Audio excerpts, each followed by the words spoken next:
7 நாளைக்கு மொத்தமாக ஒரு குண்டால இட்லி தோசை மாவு அரைச்சி ஃப்ரிட்ஜுக்குள்ளே வச்சு தினமும் காலையில் தோசை, சாயந்தரம் தோசை.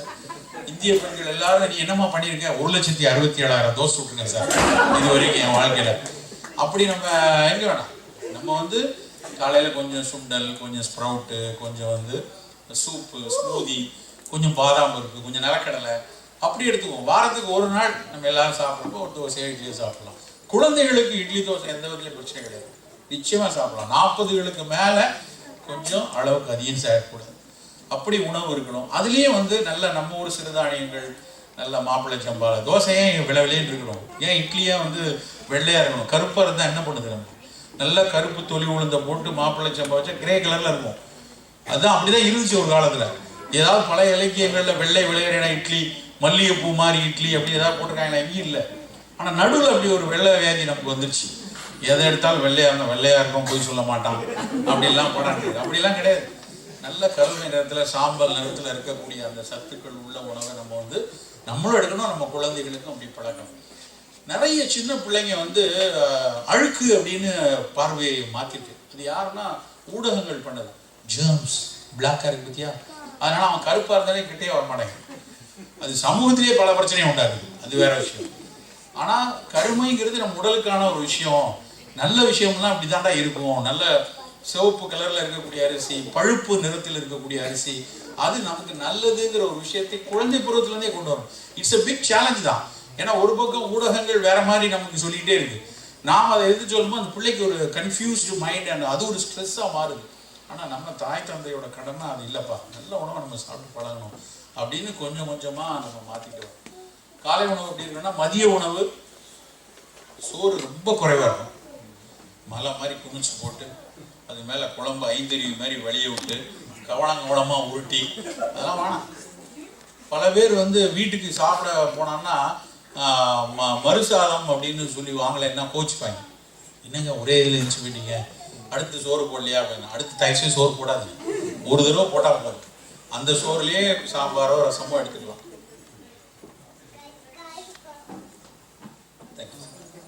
ஸோ உணவு வந்து நிறைய காய்கறிகள், புலால் சாப்பிட்றவங்க புலால் உணவு ஒரு 30-40% புலால் இருக்கும். நல்ல மீனோ கோழி துண்டோ அப்படி சாப்பிட்டுட்டு சோறை கொஞ்சமாக எடுக்கணும். நல்ல பிரியாணியை போட்டு சாப்பிட்டா அது ஒன்றுக்கு பிரயோஜனமே கிடையாது. நான் ஒரே ஒரு லெக் பீஸ் ஓரமாக ஒழிச்சு வச்சுட்டு மீதி பூரா குஸ்காவை சாப்பிடக்கூடாது. நல்ல அரிசி உணவு கொஞ்சமாகவும் நிறைய புலால் துண்டுகள், காய்கறிகள் சாப்பிடும்போது சுண்டல், 6 சுவை உள்ள உணவை எடுக்கணும். அதுவும் குறிப்பாக 40-45 ஆயிட்டோம் அப்படின்னா நம்முடைய உணவுல வந்து கசப்பும் துவர்ப்பும் மிக அதிகமாக இருக்கும். நல்லா யோசிச்சு பாருங்க, நான் கடந்த 10 நாள்ல எத்தனை பேர் வந்து கசப்பும் துவர்ப்பும் சாப்பிடுவோம்? சும்மா யோசிச்சு பாருங்க. ஒரே ஒரு கை மட்டும் லேசா எந்திங்க, அது கசப்பான எனக்கு தெரியல அப்படின்னு சொல்லிட்டு பாதி. ஆனா நிறைய பேர் கசப்பான சுவையுமே வந்து அது சுவையை மாற்றதுக்கு பயங்கரமா பிரயத்தனப்படுறாங்க. ஏதாவது ரொம்ப கசப்பா இருந்தால் பஜ்ஜி போட்டுறாங்க, டக்குன்னு அதை வெட்டி அதை பாவக்காய் பஜ்ஜி, பூசணிக்காய் பஜ்ஜி. அது நிறைய பேர் டிவியில் எல்லாரும் சொல்லி கொடுக்குறானா, எதை எடுத்தாலும் அப்படி சாப்பிடக்கூடாது. சுவை கசப்பாக இருக்கணும். நம்ம தொண்டையில் கசப்பு சுவையோடு நம்ம சாப்பிடக்கூடிய தன்மை இருக்கணும். கசப்பும் துவர்ப்பும் நவீன தாவரவியல் அறிவியலாளர்கள் உற்று பார்த்தா கூட இவை எல்லாம் பார்த்தீங்கன்னா ஏதாவது ஒரு மருத்துவ காம்பவுண்ட்ஸோட இருக்கும். கசப்புல எல்லாத்துலேயும் ஒரு ஃபினாலிக்கோ, பைஃப்ளாவனாய்டோ, டெர்பினாய்டோ ஏதாவது ஒரு மருத்துவ குணம் இருக்கும். துவர்ப்பு எடுத்து பார்த்தீங்கன்னா மருத்துவ குணம் இருக்கும். இனிப்புலையும் உப்புலையும் அவ்வளோ தூரம் கிடையாது. ஸோ நம்ம 40கள் தாண்டியாச்சுன்னா இனிப்பையும் உப்பையும் குறைச்சிட்டு காரத்தையும் புளிப்பையும் மிதமாக வச்சுட்டு கசப்பையும் துவர்ப்பையும் கூட்டணும். 6 சுவையில் நார்த் கரோலினாவோட டேக்கோ மெசேஜாக வச்சுக்கோங்க. 6 சுவையில் இனிப்பையும் உப்பையும் ரொம்ப குறைச்சி புளிப்பு காரத்தை மிதமாக வச்சுக்கிட்டு அதிகமாக எடுக்க வேண்டியது கசப்பு துவர்ப்பு தான். எந்த மருத்துவ குணம் உள்ள பொருள் நிலவேம்பு கொண்டாடுறோம். எதுக்காக? நிலவேம்பினுடைய கசப்பு. 5 கசப்பை வந்து சித்த மருத்துவமும் ஆயுர்வேதமும் மிகப்பெரிய அளவில் கொண்டாடிய மூலிகைகள். நிலவேம்பு, கரிவேம்பு, சிவனார் வேம்பு, மலைவேம்பு, சர்க்கரை வேம்பு. இந்த 5 வேம்பு தான் பல மருத்துவ குணம் உடைய பஞ்சதிக்தம் அப்படிமா ஆயுர்வேதத்தில். எங்க சித்த மருத்துவத்தில் இந்த 5 கசப்பு பல மருந்துகள் இது சேரும். அப்போ நம்ம உணவுல கசப்பானதுன்னா கருவேப்பிலை, வெந்தயம், இந்த பாகக்காய், இது மாதிரி ஒரு உணவுகளை வந்து நம்ம எடுத்துக்கொள்ளே இருக்கோம். அதில் ரொம்ப முக்கியமானது வந்து நிறைய மருத்துவ குணம் உள்ள ஒரு பொருள், கை கெட்டுன அளவில் இருக்கிற பொருள் வந்து வெந்தயம். தயவு செய்து வெந்தயத்தை மிகச்சிறப்பாக பயன்படுத்து. ஏன்னா வெந்தயத்துல மட்டும்தான் சாலிபிள் ஃபைபர், இன்சாலிபிள் ஃபைபர் ரெண்டுமே அதிகமா இருக்கு. வெந்தயத்திலிருந்து கிடைக்கக்கூடிய மருத்துவ குணம் எடுத்து பார்த்தீங்கன்னா சர்க்கரைக்கு நல்லது. அதுக்காக நான் வெந்தயம் சாப்பிட்டா நாளைக்கு மெட்ஃபார்மினோ இன்சுலினோ வேணாம்னு சொல்ல வரல. Take your medicine as per your physician's advice. Parallelly take all these functional ingredients. Nutraceutical functional food ன்னு ஒரு துறை சொல்றோம். என்னன்னா somewhat it should supplement beyond its nutritive and therapeutic value, nutritive and calorific value. எந்த ஒரு உணவு எடுத்தாலும் இப்போ நீங்க காலையில இருந்து ராத்திரி வரைக்கும் சாப்பிட்ற உணவு ஏதாவது ஒரு மருத்துவ குணம் நமக்கு இருக்கணும். என் வயிறை மட்டும் நிரப்புற மாதிரி ஒரு உணவு நமக்கு வேண்டாம். நமக்கு சாப்பிட்ற உணவுல ஏதோ ஒரு பலன் இருக்கணும். ஒரு சின்ன உடல் வலு இருக்கலாம், சின்னதாக நமக்கு வந்து ரத்தத்தை இம்ப்ரூவ் பண்ணக்கூடியதாக இருக்கலாம், சுத்திகரிக்கிறதா இருக்கலாம், சர்க்கரையை குறைக்கிறது, ரத்த கொதிப்பு குறைக்கிறது, அப்படி ஒரு தன்மை உள்ள உணவைத்தான் நாம் தேட வேண்டும். உண்மையிலே என்னன்னா நம்முடைய தமிழ் சமூகம் சொன்ன உணவுகள் பல உணவுகள் அப்படியானது. நீங்க வந்து ஒரு பாஸ்தாவையும் ஒரு இட்லியும் கம்பேர் பண்ணி பாருங்க. யூ காண்ட் பாஸ்தாவில் நீங்கள் வந்து மருத்துவ குணத்தை சொல்லுங்களேன். ஏதாவது கோதுமைனே எடுத்துப்போம், என்ன இருக்குது அதிகமாக கொஞ்சம் குளூட்டனும் புரதமும் இருக்கும். அதை தாண்டி அதில் போடுற சீஸு, அதில் போடுற மயோனைஸு, அதில் போடுற மற்ற மண்ணாங்கட்டி எல்லாம் சேர்ந்து அதை இன்னும் இருக்கிறதையும் வழங்காமல் ஆக்கிடும். ஆனால் அதே இட்லி எடுத்தீங்கன்னா அதனுடைய அதில் சேர்க்கக்கூடிய ஒரு பொருளையும் ஏதாவது ஒரு மருத்துவ குணம் இருக்கும். அதுக்கு இட்லினா வெறும் இட்லி சாப்பிட போகிறதில்ல. நம்ம அதுக்கு வந்து ஒரு பிரண்டை துவையல், அதில் ஒரு கருவேப்பிலை சட்னி, தேங்காய் சட்னியே அரைச்சிட்டு இருக்க வேண்டாம். அது வந்து ஒரு நாள் கருவேப்பிலை துவையல், ஒரு நாள் பிரண்டை துவையல், சாம்பார் கூட அதில் சேர்க்கக்கூடிய ஒரு பொருளும் வந்து ஏதாவது வகையில் உடலுக்கு நல்லதாக தான். அளவு முக்கியம். இட்லினா ஒரு 11 இட்லிலாம் சாப்பிடக்கூடாது. அதை 2 இட்லியை சாப்பிட்டு நிறைய அதுக்கு வந்து மூங்கால் போட்டு சாம்பார் வச்சு இல்லை நிறைய அதில் காய்கறிகள் போட்டு அப்படி சாப்பிடக்கூடிய ஒரு பழக்கத்தை வந்து நம்ம கண்டிப்பாக எடுத்துக்கணும்.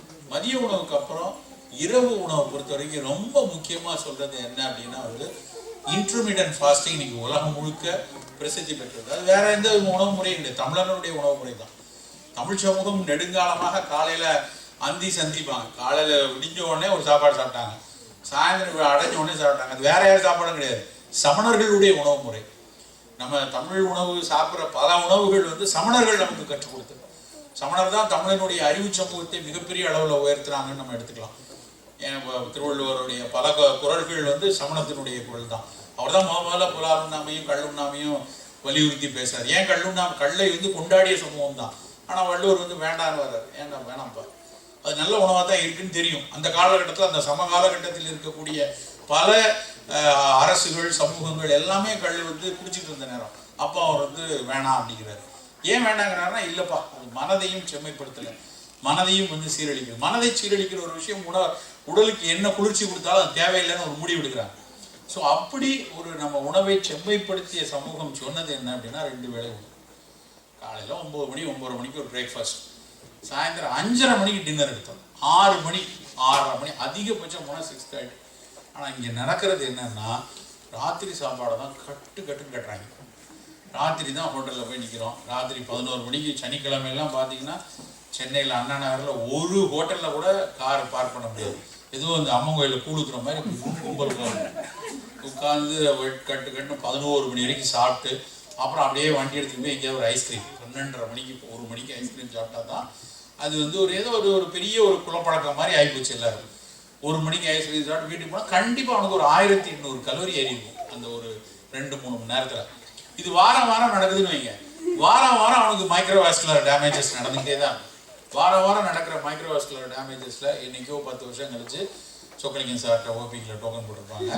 அப்படி இல்லைன்னா எங்கேயாவது ஒருத்தட்ட வந்து பார்த்து எனக்கு இது மாதிரி லைட்டாக வலிக்கு சார், இது மாதிரி லைட்டாக நெஞ்சில் வலிக்குது. இது தவிர பல பேர் வந்து ராத்திரியில் வந்து நல்லா போண்டா, அந்த உருளைக்கிழங்கு போண்டா சாப்பிட்டுட்டு நெஞ்சில் பிடிக்கிற மாதிரி இருக்கும். அவங்க போன வாரம் தான் இசிஜி பார்த்து எல்லாம் நல்லா இருக்குன்னு சொல்லியிருப்பாங்க. ஆனால் இந்த நெஞ்சு வலி வந்தோடனே சோரேறி குதிச்சா டாக்டர் வீட்டு போயிடும், சார் ஹார்ட் அட்டாக் மாதிரியே தான் இருக்குது, தயவுசெய்து பார்த்து. அப்போ வந்து ஏன்னா உணவு பண்ண விஷயம் அவங்களால ஏற்றுக்கவே முடியாது, ஆனால் நெஞ்சு வலி தான் வந்துருச்சு அப்படின்ட்டு போய் நிற்பாங்க. ஸோ உணவில் நாம் ரொம்ப அக்கறையாக இருக்கணும்.